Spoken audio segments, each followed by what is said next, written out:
आकाश भूमि news राष्ट्रीय समाचार पत्र व वेब न्यूज चैनल निडर पत्रकारिता की एक अनोखी झलक। महादेव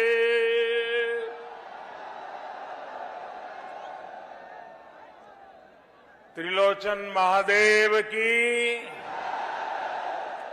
माता शीतला चौकिया देवी की, उत्तर प्रदेश के ऊर्जावान और लोकप्रिय मुख्यमंत्री श्रीमान योगी आदित्यनाथ जी, केंद्रीय मंत्री परिषद के मेरे साथी डॉक्टर महेंद्र पांडे जी, यूपी सरकार में मंत्री श्री अनिल राजभर जी, नीलकंठ तिवारी जी, रविंद्र जायसवाल जी, संसद में मेरे साथी श्री बीपी सरोज जी, श्रीमती सीमा द्विवेदी जी, विधानसभा और विधान परिषद के सभी माननीय साथीगण, बनास डेयरी के चेयरमैन श्री शंकर भाई चौधरी और विशाल संख्या में पधारे हुए मेरे प्यारे किसान भाई और बहनों,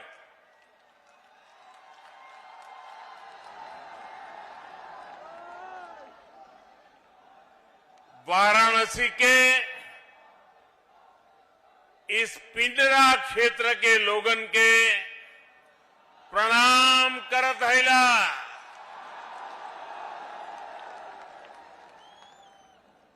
पड़ोस के जिला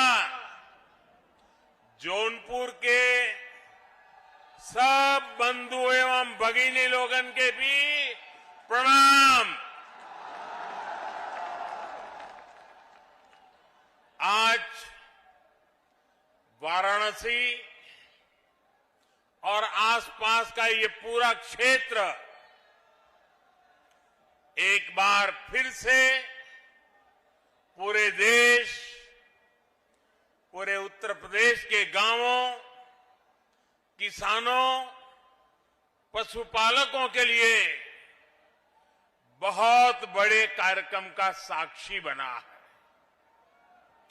आज का दिन इतिहास भी विशेष है और इसलिए भी विशेष है क्योंकि आज देश के पूर्व प्रधानमंत्री चौधरी चरण सिंह जी की जन्म जयंती है। मैं उन्हें आदरपूर्वक श्रद्धांजलि देता हूं। उनकी स्मृति में देश किसान दिवस मना रहा है। साथियों, हमारे यहां गाय की बात करना, गोबर धन की बात करना, कुछ लोगों ने ऐसे हालात पैदा कर दिए हैं जैसे कोई गुनाह कर रहे हैं, गुनाह बना दिया है। गाय कुछ लोगों के लिए गुनाह हो सकती है, हमारे लिए गाय माता है, पूजनीय है। गाय भैंस का मजाक उड़ाने वाले लोग ये भूल जाते हैं कि देश के 8 करोड़ परिवारों की आजीविका ऐसे ही पशुधन से चलती है। इन्हीं परिवारों की मेहनत से आज भारत हर साल लगभग 8.5 लाख करोड़ रुपए का दूध उत्पादन करता है और ये राशि जितना भारत में गेहूं और चावल का उत्पादन होता है, उसकी कीमत से भी कहीं ज्यादा ये दूध उत्पादन की कीमत है। इसलिए भारत के डेयरी सेक्टर को मजबूत करना आज हमारी सरकार की सर्वोच्च प्राथमिकताओं में से एक है। इसी कड़ी में आज यहां बनास काशी संकुल का शिलान्यास किया गया है। साथियों, अब मैदान छोटा पड़ गया है, जगह नहीं है, आप वहीं पर अपने आप को संभाल लीजिए।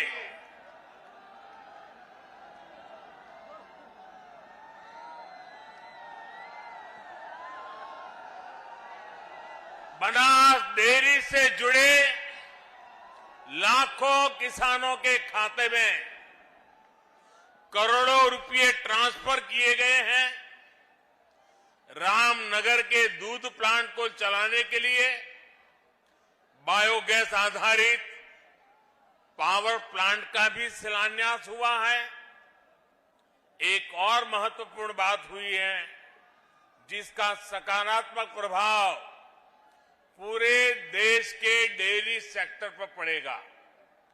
आज यहां दूध की शुद्धता के प्रमाण के लिए देश भर में एकीकृत व्यवस्था और उसका लोगो भी जारी हुआ है।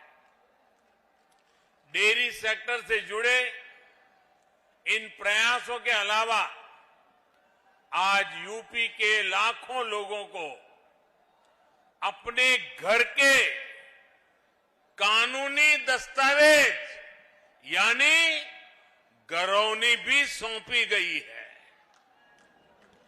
वाराणसी को और सुंदर, सुगम और सुविधा संपन्न बनाने के वाली 1500 करोड़ रुपए से अधिक की परियोजनाओं का लोकार्पण और शिलान्यास भी हुआ है। इन सभी विकास परियोजनाओं के लिए आप सभी को बधाई। यूपी और देश भर के गोपालकों को विशेष बधाई। साथियों, एक जमाना था जब हमारे गांवों के घर आंगन में मवेशियों के झुंड ही संपन्नता की पहचान थे। और हमारे यहां तो कहा भी जाता था, हर कोई इसे पशुधन कहता है। किसके दरवाजे पर कितने खूंटे हैं, इसको लेकर स्पर्धा रहती थी। हमारे शास्त्रों में भी कामना की गई है, गावों में सर्वतः चैव गवाम मध्ये वसाम्यहम्, यानी गायें मेरे चारों ओर रहे और मैं गायों के बीच निवास करूं। ये सेक्टर हमारे यहां रोजगार का भी हमेशा से बहुत बड़ा माध्यम रहा है। लेकिन बहुत लंबे समय तक इस सेक्टर को जो समर्थन मिलना चाहिए था वो पहले की सरकारों में मिला नहीं। अब हमारी सरकार देश भर में इस स्थिति को बदल रही है। हमने कामधेनु आयोग का गठन किया, डेयरी सेक्टर के इंफ्रास्ट्रक्चर के लिए हजारों करोड़ रुपए का विशेष फंड बनाया है।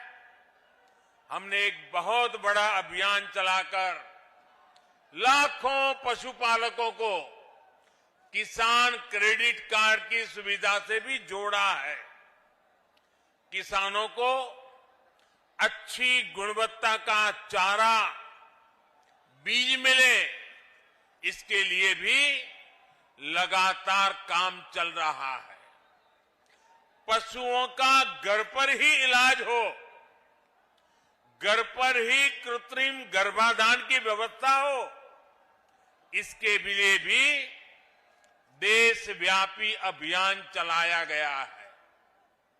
हमने पशुओं में फूट एंड माउथ डिसीज, खुरपका मुंहपका के नियंत्रण के लिए भी राष्ट्रव्यापी टीकाकरण मिशन चलाया है।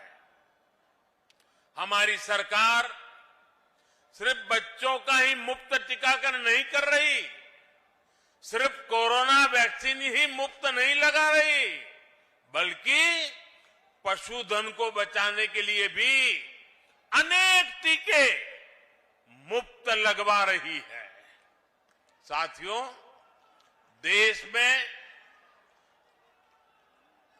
इन्हीं प्रयासों का परिणाम है कि 6-7 वर्ष पहले की तुलना में देश में दूध उत्पादन लगभग 45% बढ़ा है, यानी करीब करीब 1.5 गुना हुआ है। आज भारत दुनिया का लगभग 22% दूध उत्पादन करता है, करीब करीब 1/4। मुझे खुशी है कि यूपी आज देश का सबसे अधिक दूध उत्पादक राज्य तो है ही, डेयरी सेक्टर के विस्तार में भी बहुत आगे है। भाइयों और बहनों, मेरा अटूट विश्वास है कि देश का डेयरी सेक्टर, पशुपालन, श्वेत क्रांति में नई ऊर्जा, किसानों की स्थिति को बदलने में बहुत बड़ी भूमिका निभा सकती है। इस विश्वास के कई कारण भी हैं। पहला ये कि पशुपालन देश के छोटे किसान, जिनकी संख्या 10 करोड़ से भी अधिक है, उनकी अतिरिक्त आय का बहुत बड़ा साधन बन सकता है। दूसरा ये कि भारत के डेयरी प्रोडक्ट के पास विदेशों का बहुत बड़ा बाजार है, जिसमें आगे बढ़ने की बहुत सारी संभावनाएं हमारे पास है। तीसरा ये कि पशुपालन महिलाओं के आर्थिक उत्थान, उनकी उद्यमशीलता को आगे बढ़ाने का बहुत बड़ा जरिया है। और चौथा ये कि जो हमारा पशुधन है वो बायोगैस, जैविक खेती, प्राकृतिक खेती का भी बहुत बड़ा आधार है। जो पशु दूध देने योग्य नहीं रह जाते, वो बोझ नहीं होते, बल्कि वो भी हर दिन किसानों की आय बढ़ा सकते हैं। भाइयों और बहनों, डबल इंजन की हमारी सरकार पूरी ईमानदारी से, पूरी शक्ति से किसानों का, पशुपालकों का साथ दे रही है। आज यहां जो बनास काशी संकुल का शिलान्यास किया गया है, वो भी सरकार और सहकार की इसी भागीदारी का प्रमाण है। सहकारिता क्षेत्र में अहम भूमिका निभाने वाली बनास डेयरी और पूर्वांचल के किसानों गोपालकों के बीच आज से एक नई साझेदारी शुरू हुई है। ये आधुनिक डेयरी प्लांट जब तैयार हो जाएगा तो पिंडरा ही नहीं, शिवपुर, सेवापुरी, रोहनिया और गाजीपुर, जौनपुर, चंदौली, मिर्जापुर, बलिया, आजमगढ़, मऊ जैसे जिलों के हजारों लाखों किसानों को इससे लाभ होगा। बनास काशी संकुल की इसकी वजह से आसपास के अनेक गांवों में दूध समितियां बनेगी, कलेक्शन सेंटर बनेंगे और दूध के खराब होने की चिंता से मुक्ति मिलेगी। यही नहीं, यहां अच्छी नस्ल के पशुओं के लिए किसानों को मदद मिलेगी और पशुओं के लिए बढ़िया क्वालिटी का आहार भी उपलब्ध कराया जाएगा। दूध, दही, छाछ, मक्खन, पनीर के अलावा यहां आइसक्रीम और मिठाइयां भी बनेगी। यानी बनारस की लस्सी, छेने की एक से बढ़कर एक मिठाइयां या फिर लौंग लता,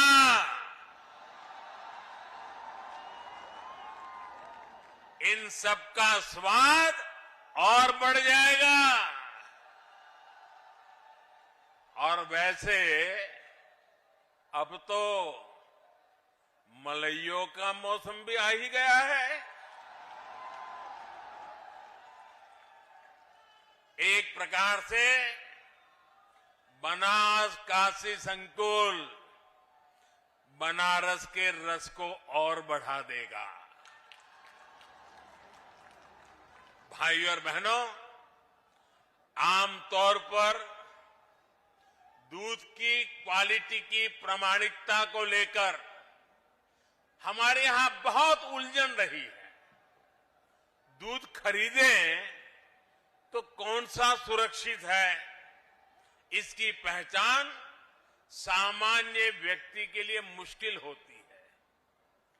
प्रामाणिकता के लिए अलग अलग व्यवस्थाओं के कारण पशुपालकों, दुग्ध संघों सहित पूरे डेयरी सेक्टर को भी अनेक कठिनाइयों का सामना करना पड़ता है। अब देश भर के डेयरी सेक्टर के लिए इस चुनौती का, इसका समाधान किया गया है। आज भारतीय मानक ब्यूरो ने देश भर के लिए एकीकृत व्यवस्था जारी की है।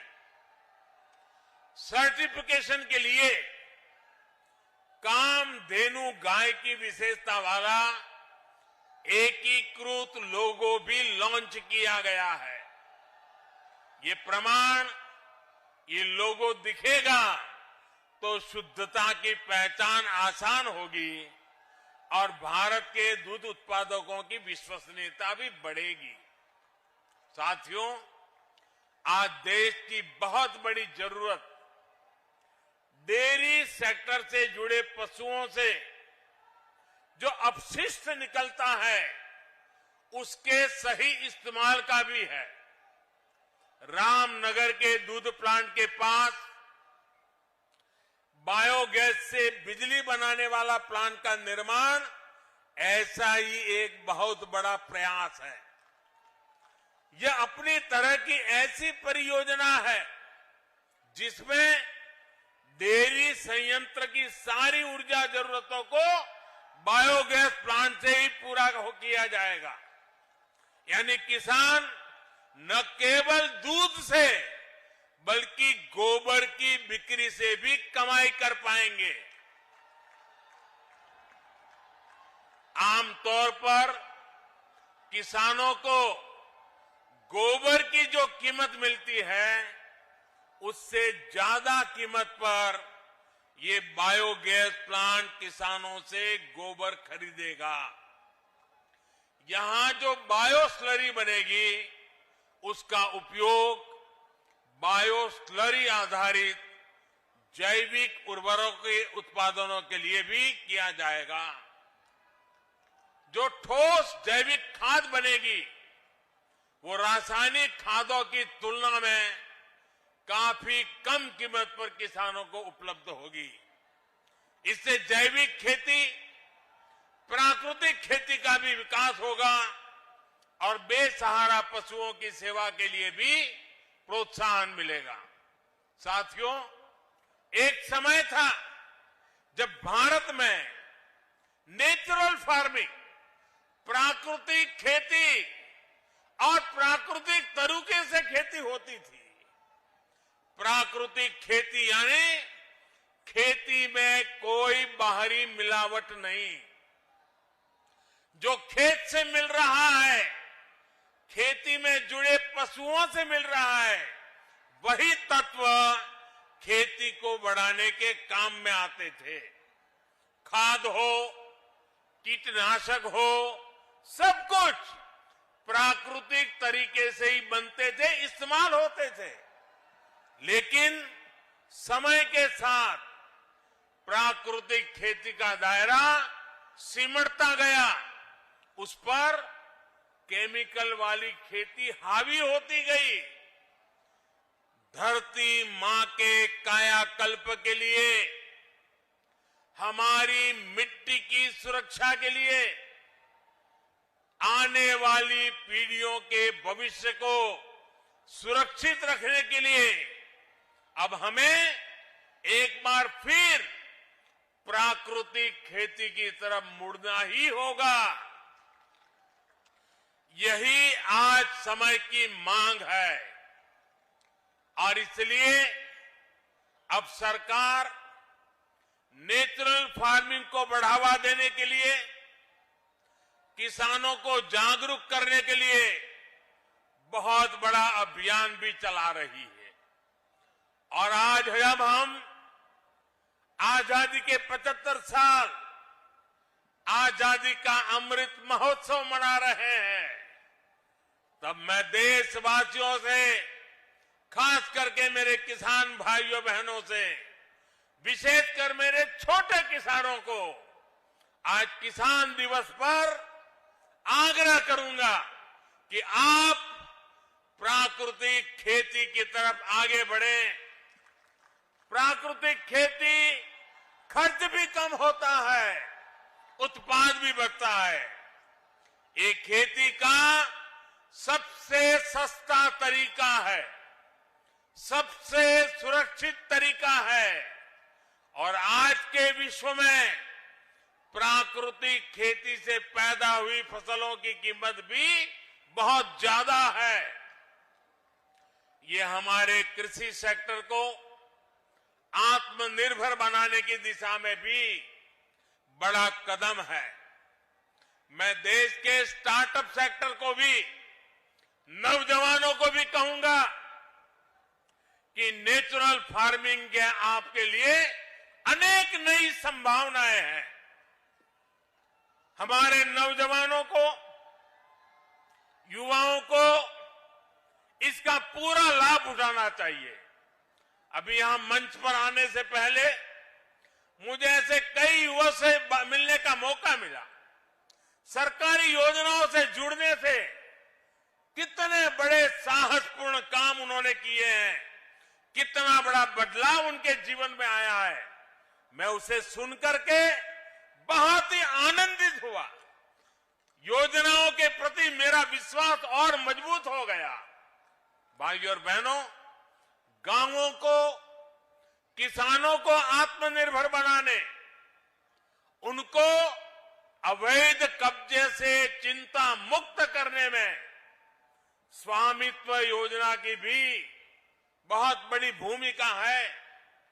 मुझे संतोष है कि योगी जी के नेतृत्व में यूपी इसमें भी अग्रणी है।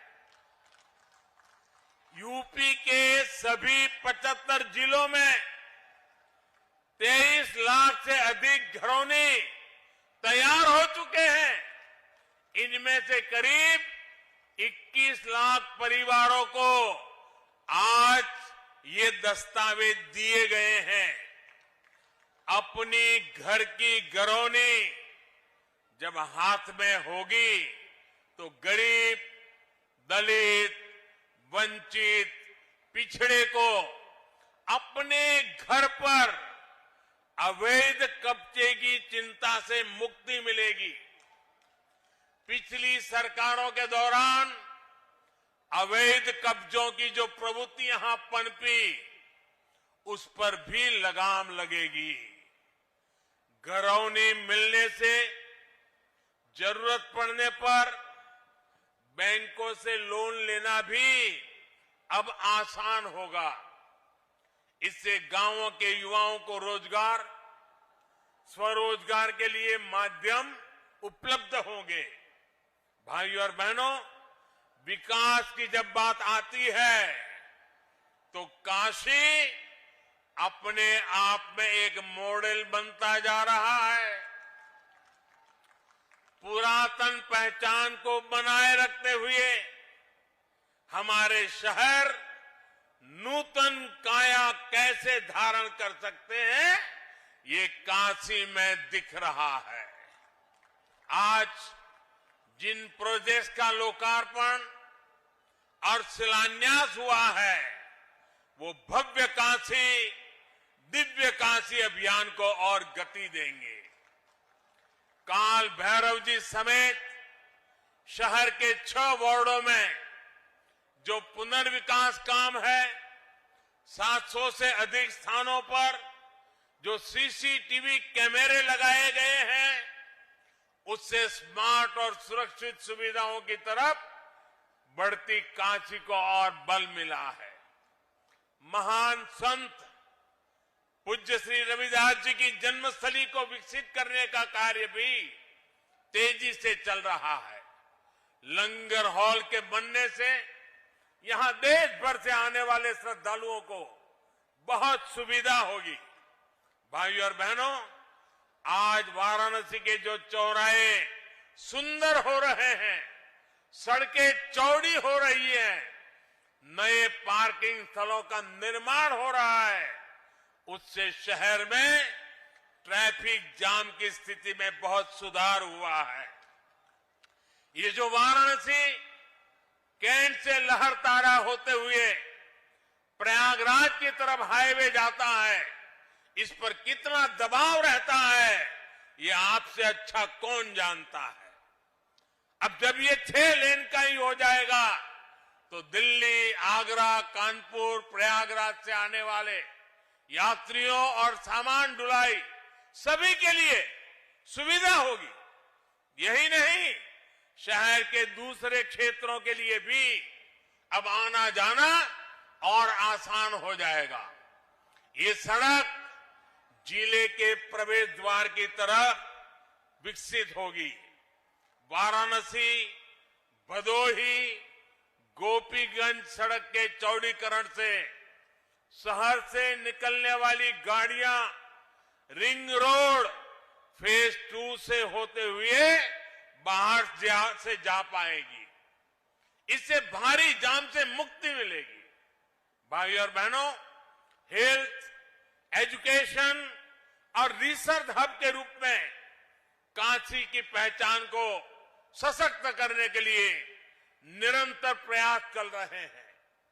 आज एक आयुष अस्पताल का लोकार्पण हुआ है, तो नए होम्योपैथिक मेडिकल कॉलेज की स्थापना का काम शुरू हुआ है।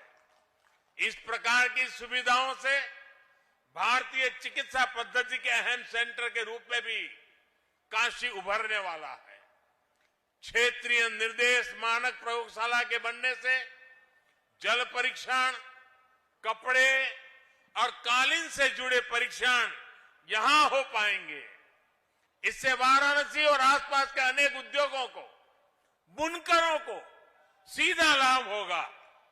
वहीं अंतर्राष्ट्रीय राइस रिसर्च सेंटर में जो नई स्पीड ब्रीडिंग फैसिलिटी स्थापित की गई है, उससे धान की नई किस्म विकसित करने में अब पहले के मुकाबले बहुत कम समय लग रहेगा। भाइयों और बहनों, मैं जब काशी के उत्तर प्रदेश के विकास में डबल इंजन की डबल शक्ति और डबल विकास की बात करता हूं तो कुछ लोगों को जरा कष्ट ज्यादा ही हो जाता है। ये वो लोग हैं जिन्होंने उत्तर प्रदेश की राजनीति को सिर्फ और सिर्फ जाति, पंथ, मत, मजहब के चश्मे से ही देखा। इन लोगों ने कभी नहीं चाहा कि यूपी का विकास हो, यूपी की आधुनिक पहचान बने। स्कूल, कॉलेज, अस्पताल, सड़क, पानी, बिजली, गरीबों के घर, गैस कनेक्शन, शौचालय, इनको तो वो विकास मानते ही नहीं है। सबका साथ, सबका विकास, सबका विश्वास और सबका प्रयास की ये भाषा भी उनके सिलेबस में, उनकी डिक्शनरी में ये बातें है ही नहीं है। उनके सिलेबस में क्या है, उनकी डिक्शनरी में क्या है, उनकी बोलचाल में क्या है, उनकी सोच में क्या है, आप सब जानते हैं। उनके सिलेबस में है माफियावाद, परिवारवाद। उनके सिलेबस में है घरों, जमीनों पर अवैध कब्जा।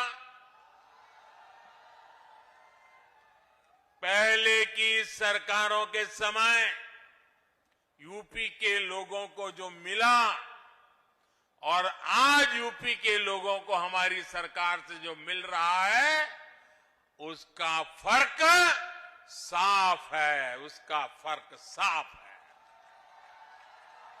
हम यूपी में विरासत को भी बढ़ा रहे हैं, यूपी का विकास भी कर रहे हैं।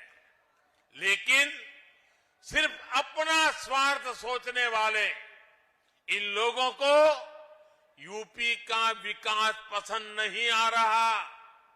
हालात तो ये हैं कि इन लोगों को पूर्वांचल के विकास से, बाबा के काम से, विश्वनाथ धाम के काम से भी आपत्ति होने लगी है। मुझे बताया गया है कि बीते रविवार काशी विश्वनाथ धाम में दर्शन के लिए 1.5 लाख से ज्यादा श्रद्धालु पहुंचे थे। यूपी को दशकों पीछे धकेलने वाले इन लोगों की नाराजगी अभी और बढ़ेगी। जिस तरह पूरे यूपी के लोग डबल इंजन की सरकार के साथ डटकर खड़े हैं, हमें आशीर्वाद दे रहे हैं, और जैसे जैसे आशीर्वाद बढ़ता जाता है, उनका गुस्सा 7वें आसमान पर पहुंचेगा। साथियों, डबल इंजन की सरकार यूपी के विकास के लिए दिन रात ऐसी ही मेहनत करती रहेगी। महादेव के आशीर्वाद और काशी वासियों के स्नेह से विकास के नए रिकॉर्ड बनाते रहेंगे। इसी विश्वास के साथ सभी विकास परियोजनाओं की आप सबको बहुत बहुत बधाई देता हूं। मेरे साथ बोलिए, भारत माता की। भारत माता की, भारत माता की। बहुत बहुत धन्यवाद। लाल बटन दबाकर चैनल को सब्सक्राइब करें तथा घंटी का बटन अवश्य दबाएं ताकि सभी वीडियो की जानकारी आपको मिलती रहे। आप अपने आसपास होने वाली घटनाओं की जानकारी हमें नीचे लिखे नंबरों पर दे सकते हैं। आप हमें ईमेल भी कर सकते हैं।